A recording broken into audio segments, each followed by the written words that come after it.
Welcome into Pressbox Live. Stan the Fan Charles here of Pressbox and PressBoxOnline.com.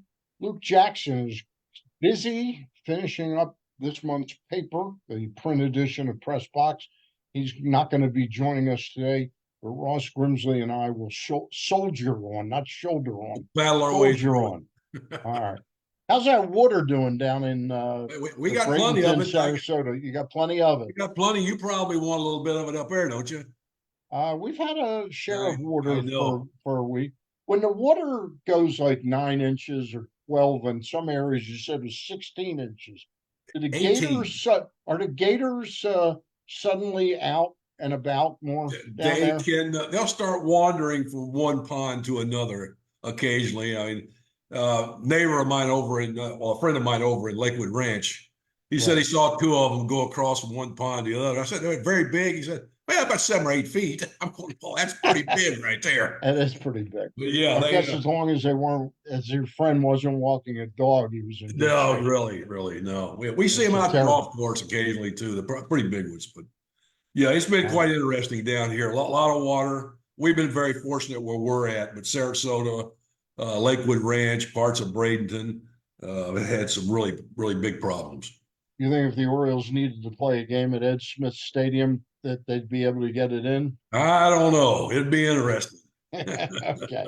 Hey, let me tell folks too, we're brought to you by, in addition to the Costas Inn, longtime sponsor of the show, 50 years at 4100 North Point Boulevard. We'll tell you more about them a little bit later.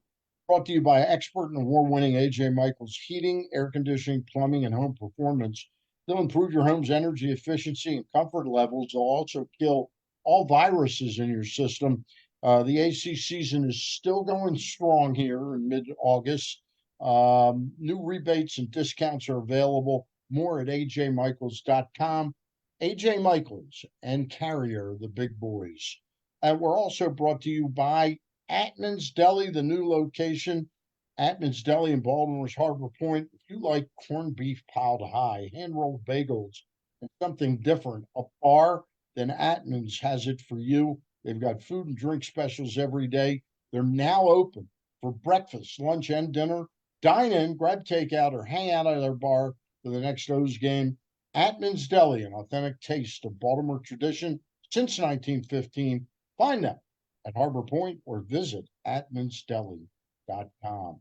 Ross, the Orioles finish up a road trip of 10 games, and they, to me, after the way it started, I think we're pretty happy that we got away 5-5. Would have been nice to come home with that third game yesterday, and we'll tackle some issues. But all things considered, not a horrible road trip. No, anytime you go on the road and you come home 500, you got to be happy with that. And plus the situation the O's are in with all the injuries, that's even makes it better. But yeah, they battle, they find a way to win a lot of games, and just battle through it. And like I said, they got some issues, they got some guys out, so it's going to be interesting the rest of the way. But they've they got 70 wins. That's more than anybody, and they're exactly tied with the Yankees. Right. We're the only two teams in baseball with 70 wins. Yeah. But there's a heck of a lot of them between 66 and 70 now. And really? the two hottest teams in baseball are the Arizona Diamondbacks, who are 17-5 since the All-Star break. And I think the Padres are 16-8 since the break. Yeah. So would you have thought a month ago that we would have 3 teams in the top 10 and arguably in the top 7 or 8, all from the same division, but that division would be the National League West? Really, I mean, it's San Diego hasn't played up to their potential the last few years. I don't with the horses they have pitching and hitting wise. Arizona has quietly snuck in there, I think. I mean, they've had some. I think they just got back Eduardo Rodriguez and Merrill Kelly over a 3-day period, so their starting rotation is very fortified. And that's what you get some guys back, from the injured list, and you can't be too quick about doing it, because you just don't. You could send them even longer and possibly not play the rest of the season. So yeah, it's a juggling act at times. Gotta ask you a question about something. Scott Boras has been pretty cocky the last couple of years, holding his free agent named pitchers till the last minute, and the teams have fallen for his game plan, not their game. No team wants to add a Jordan Montgomery on like April 1st. You want him in spring training if you're going to pay him 23-25 million even for 1 year. Has his season this year, the disaster that it's been, is Scott Boras got to change his game plan a little and not leave pitchers, because he's not doing a service for the team or the client, because Montgomery is not going to get some kind of big contract coming off of this 1 year deal. Right. But Snell, the same thing, the same situation until he pitched a no hitter. Oh, exactly. You know. But anyway, here's a guy that missed a lot of spring training. Obviously, the teams really don't care that much, I wouldn't think, or they wouldn't do it. Right. But that makes no sense to me why you're going to get a guy.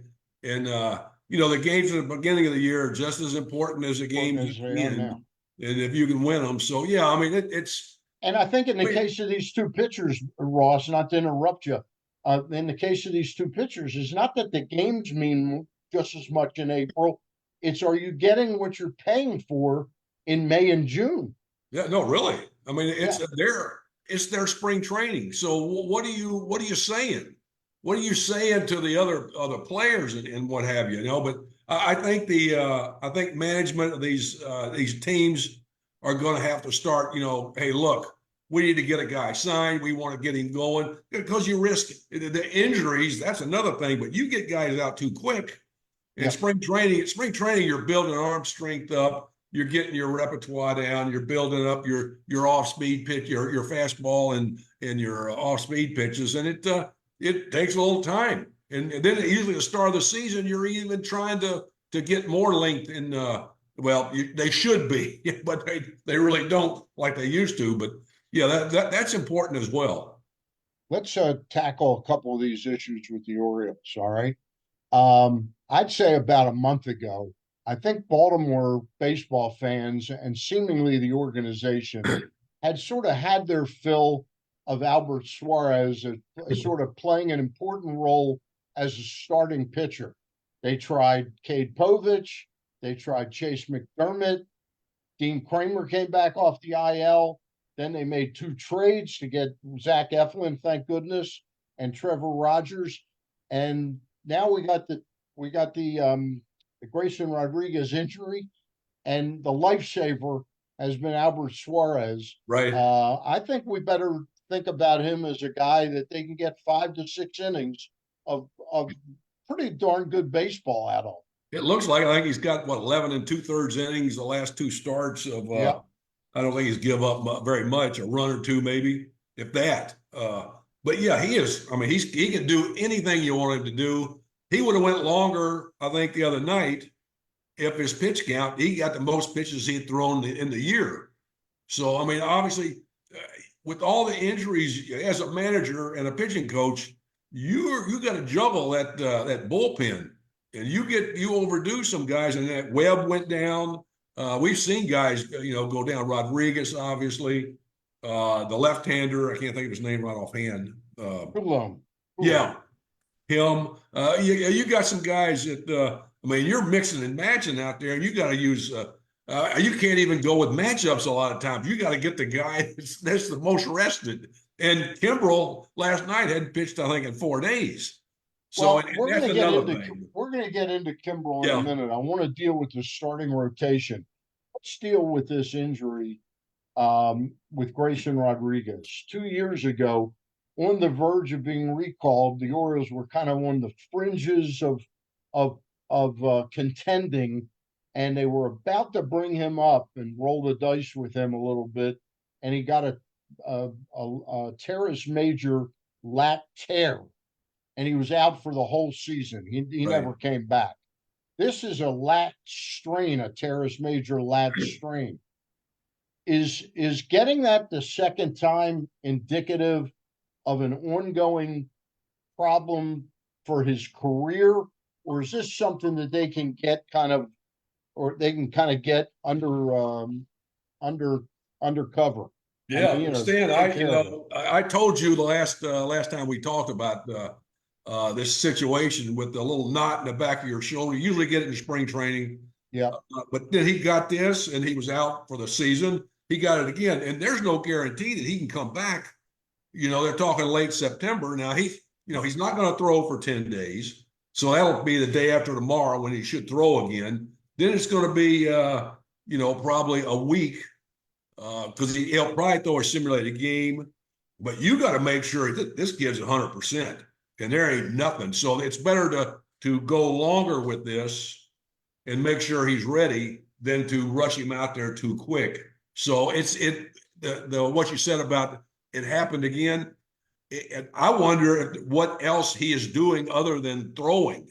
And is there something that you're doing in the weight room or lifting something or else something like that? because that's been a problem with a few guys at times. They do because usually I used to see it guys that have a bad outing.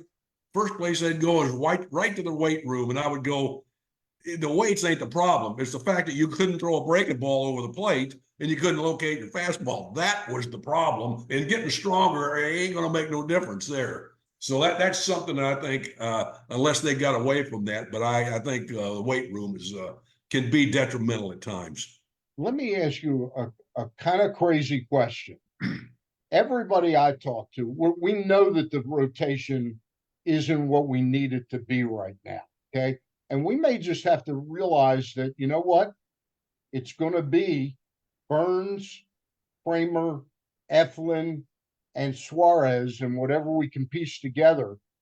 So if you think about that, you don't have Grayson Rodriguez as a starter. Is it crazy to think he could come back September 15th, September 20th? Could he be an answer in the bullpen? Or is Yeah, that too crazy? The Rays did it that year with David Price when they got late into yeah. the playoffs. I tell you what, with a young guy, Stan, I mean, he's really never done it. So can he go out and pitch out of the bullpen like he starts?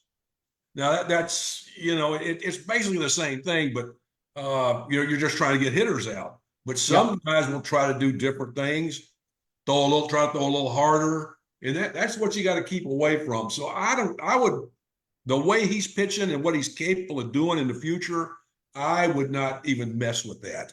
And you know what? I don't think they would do it anyway because of just the way they're going about doing things to prepare for the playoffs. You're not going to get a big horse in your starting rotation.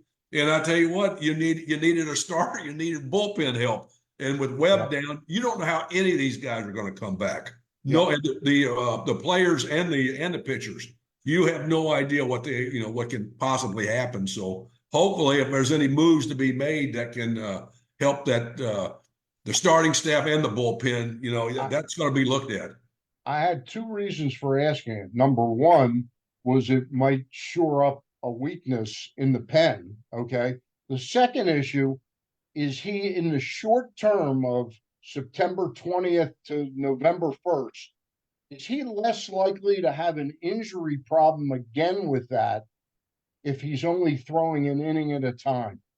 Yeah, that's hard to say. Like I said, Stan, I don't know how that injury happened, and that would be interesting to find out, which I'm sure we'll never find out. But it'll be interesting if somebody comes up, yeah, you got it in the weight room. Well, that will not come out. They won't say, they're not going to put anybody under the bus, but it would be interesting to do because I know the pitching coach has taken some heat a little bit for the injuries and what have you. And hey, it's just it's part of the game now. Just part of the game. All right. Let's now move from the rotation.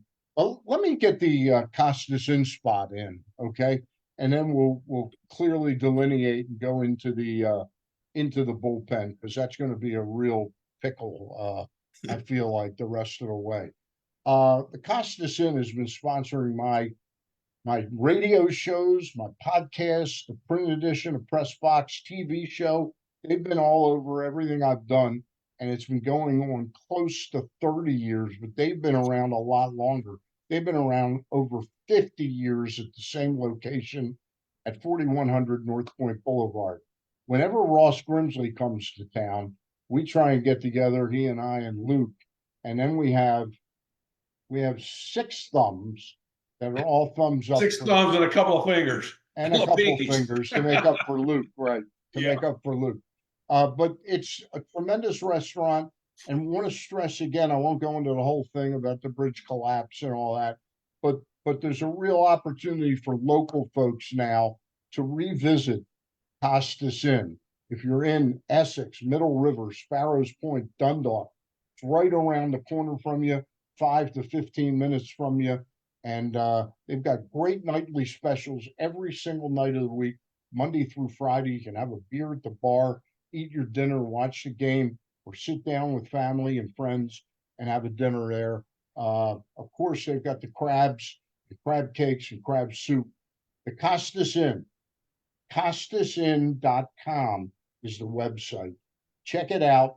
Tell them Stan the Fan, Ross Grimsley, and Luke Jackson gave them 6 thumbs up. 1, 2, 3, 4, 5, 6. All right, there you go. Getting back, the Craig Kimbrell story is driving people absolutely nuts. You know me, I'm pretty big Brandon Hyde fan, and haven't had many reasons over what's it now in his 6th year for 5.5 years. Really haven't had much reason to bark about managing, costing us games. I now have friends texting me nightly, he cost us this game by doing this and this. I just want to ask you one question. With Craig Kimbrell, he had that 2-month period where he was almost unhittable, okay? Suddenly, after the break, there was a 6-day where we weren't in a situation to use him as a closer, and he went 6 days without working, and he hasn't been right since. Yeah. And yesterday he was in that game and he wasn't effective. And again, it was his control that was terrible. I don't think he has doubts that his stuff can get people out. I think it's a razor thin line between overuse and underuse. Right. And I think Brandon Hyde has erred in the underuse category. Yeah. And now he's got a problem where he's questioning whether the guy can do it. So he doesn't want to use him. So I think he's got himself into a box here. What do you think? Yeah. They're gonna have to figure out something with him, and also, and not to take anything away from the staff. I watched Kimbrell pitch last night. I mean, he was up with his fastball. He threw a couple breaking balls. I'm going, and he walked. We walked 3 guys, 1 intentional, and I'm going, what? Why are you continually throwing the fastball neck high? I mean, he's a veteran guy. Now I can understand a young kid not being able to adjust and do something, because there's little things you can do that will get you back down on the zone. I did not see any of that. I didn't see anybody try. Usually when you're up in the zone with a fastball, you throw a breaking ball. And I would think at some point in time he would throw a breaking ball, just because he kept pumping. The only out he got, I think, was a fastball up to Siri, and Siri will swing it. My pitch is up, So, well, anyway, yeah, I thought he would make an adjustment somehow. Siri, get me an out, Siri. Yeah, really. But yeah, it's a puzzle, and I know he went. That was, I think, the second time that he pitched. When was it? I think there's 4 days in between his outings. I think he pitched Tuesday in Toronto. Right. And he wasn't right that night. No, yeah, and that's, like I said, they gotta, and I'm sure they do, but again, I mean, they're in a puzzle down there. You got to get the guy. You can't even go with matchups now. You got to take the guy that's the most well rested and can pitch, and he was the guy. And I mean, you invested X number of dollars in him. You got to find a way to find out the way that he is the most consistent, and try to do that. And if he can't pitch back-to-back days, he can't pitch back-to-back days. That's just, the way it is. I don't think there's been any indication he can't pitch back-to-back days. It's the using them 3 out of 4, 4 out of 5 Yeah. that creates the problem. I just think they've gotten themselves into a box, and Brandon now is not comfortable with it. No. He can talk all he wants about he's one of the all-time great Yeah. closers, but you're showing us what you think of him by usage. And I think he's really gotten himself into a box. The Yeah. worst thing is not using him because he's going to lose his consistency, Well, you can't use him in a close game because if somebody gets on, they're stealing, and then they're going to steal second and steal third. I mean, that's something I think, I mean, you got to do something with that. That it's just, that's not going to work. Yeah. But again, I think they're going to have to come up with what has worked the best in the past and what's working the best this year. Yeah, the past games and go from there. But I just don't, like I said, you just cannot stand out there and pump fastball after fastball neck high a foot off the plate. I mean, you got to make an adjustment. And again, like I said, he's a veteran guy. There's little things you can do to bring that ball back down. Might not be a strike, but at least it's down. But then you got to throw something that you can possibly throw for a strike. Wouldn't he be more likely to be able to find that trick to getting back inside the strike zone if he weren't sitting for 4 or 6 days at a time? Well, Stan, and this is something that I learned that as a starter I did when I was in a bullpen a little bit. But when I was coaching, I went to Atlanta, and Leo Mazzoni was the pitching coach at the big league level. And there was a program that he had for starters and relievers. Relievers threw a little bit every day. Didn't throw hard, but they threw off the mound. And he did that all the way from the minor leagues until he got to the big leagues. Now, and the starters was a 5-man rotation, but the starters would throw twice on the side. They would throw a little bit one day, and then the next day, after they would pitch off, side, off, pitching the game. Now, there's no way that we pitched a 4-man rotation that we can go out there and pump. You work on your delivery, you spin your breaking balls, you do things that way. You don't have to hump up and throw because that's not what you do. But there's little things that throwing, and that would be something that, now, but to sell that when Mazzoni came over to the Orioles, they did not buy that. And I knew that wouldn't work because he didn't have the big league guys ain't going to do it, but you're going to play catch in the outfield with a guy squatting down. Why don't you do that off the mound, move the catcher up? You're throwing off the mound and get that feel. It's very simple. It's very simple, and it's very smart if you think about it. But a lot of guys don't do it because they don't want to. The biggest thing now is everybody has to rest. You have to rest. Do you think the managers fall into a trap, and has Brandon fallen into well, I only want to use them when we got a chance for a save? I don't think that's what's happening here. No. In other words, that 6-day rest, I just think he said, well, I don't have a save opportunity here for him, so I'm not going to use him. To me, you got to force yourself about the 3rd day. I got to get him an inning. You got to do one of two things. You either got to do that or you work a little bit on the side. Yeah. That's the two things you can do. And everybody go, well, I don't want to take away from what, I don't want to. You don't have to stand out there and trying to throw 100 miles an hour. You're working on your delivery. You're working on locating the ball. You're working on your break and pitch. It ain't a hard thing to do, but they have it in their minds now that I have to hump up and fire away, and I need to save every bullet I got, and okay, well, you're going to get what you get with him now. You got to find a way to do this.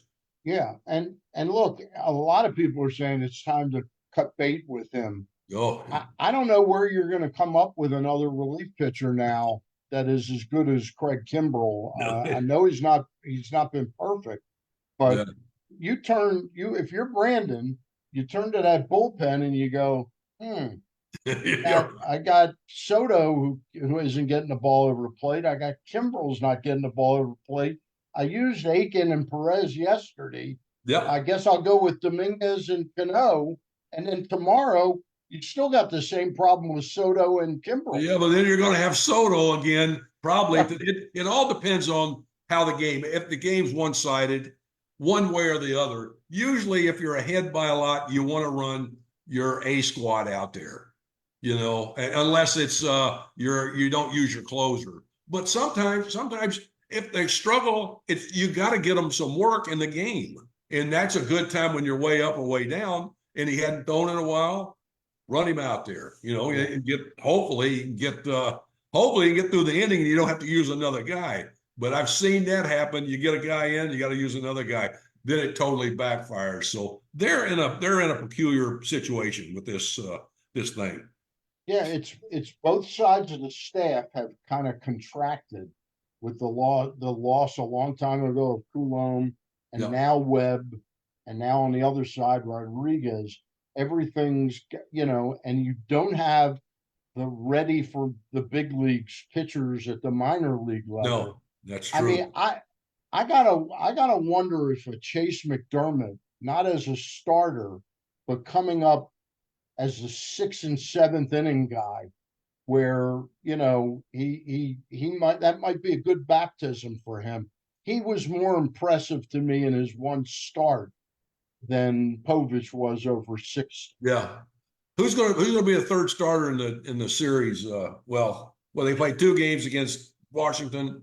They played two against Washington, and then they got four against the Red Sox. The Red Sox, right? Who's going Yeah, to throw I them? don't know. I don't Yeah, know what they're going to do. yeah. So They that's got another day off. I think next Monday they got another day off. Yeah, before they go to New York for 3 games. yeah. So I don't know how they're because I honestly, Ross, as honest as I can be, and I think you're being as honest as you can be. I don't see the Rodriguez thing being a 10 or 12 day thing. I think it's at least 3.5 to 4 weeks. Yeah, you got to be very careful with them. Like I said, it happened before, it happened again. How it happened, what was done, I don't really know, but you got to be very careful that don't get worse and it don't happen again. And he has Let to me be 100% ready yeah. to throw. Let me Game ask game you ready.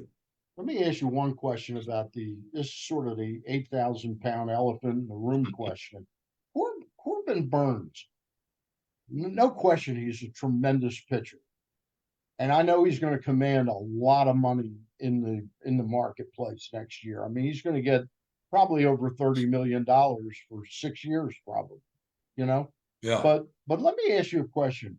Why is he a 5 to 6 inning pitcher? Why isn't he a guy that is more consistently pitching through seven and maybe into eight? Why is his pitch count, pitcher that talented, why is his pitch count always dictating that he's going to be out of the game in the sixth inning? You'll have to ask the people that control that. Okay. I don't understand it, but it happens. It's something that's happened over the years. Where did the 100 pitches come from? Now I know if you got 100 pitches by the fifth inning, that's a lot. Yeah. That's 20 pitches an inning, and you can't. Yep. It's 15 pitches an inning. Well, you'd hope, but Six yeah, is 90, seven is 105. yeah. That's about where you want to be. But until they start doing this at the minor league level and training these guys to go more than 5 innings, you got a lot of times that's five innings. That's it. But you know But what? You know what? Burns You is know what else that does? You know what else that does? It takes away wins, takes away yeah, for the pitcher complete games. yeah. It takes away a lot of stuff that they have to pay him for. Well, the main thing it takes away is that you have to add another inning and 2/3 of using guys that if he were getting through seven, 7 1/3, 7 2/3, but the thing that irks me about him, and it's hard to find something when you got a starting pitcher with a 2.6 ERA. Yeah. Okay, so it's not like I start the game going, we're going to lose today. We're going to win most times, but his pitch count gets caught up. It's so many hitters. He looks like he's 0-2 again. And Yeah. all of a sudden I turn around and he's throwing all these balls that he's not controlling. And then he gets to 3-2, and then he Right. throws an amazing pitch and Yeah. strikes the guy out. But his pitch count's gone up. That is the way they pitch now, Stan. It's all about throwing the pitch to make them miss it, swing and miss it, because that's the best defense you got. If no one has to field the ball except the catcher, but that does it takes away that But I guarantee you get in the playoffs and he's dealing for 5-6 innings. He's going to be out there, unless he's got a ton of pitches, but. That you can't, especially if the bullpen's the way it is. So it'll be interesting to see. Yeah. Well, they don't look like they're, aside from the two teams I talked about earlier, San Diego and Arizona playing at really, really a high rate, and the Dodgers are due to get Mookie Betts back. But I got to tell you, but the Dodgers will make the playoffs. But Yeah. boy, I'll tell you, they're looking around all of a sudden and going, wait a minute, we got two guys coming over our shoulder, right now. Actually, the Giants are a game The and a half. Giants are over 500 now, Yeah, and I mean, there's a what lot are of they there's about? a lot of teams What are they in that. about 6 or 7 games out now? I don't know, but they're a Giants? game and a half out of the playoff spot. They're a game and a half out of the playoff. Them and somebody else, I forget who that is. Well, But St. Louis, the Mets, and Atlanta are all, and San Francisco are all Right. bunched together. Yeah, yeah. All right.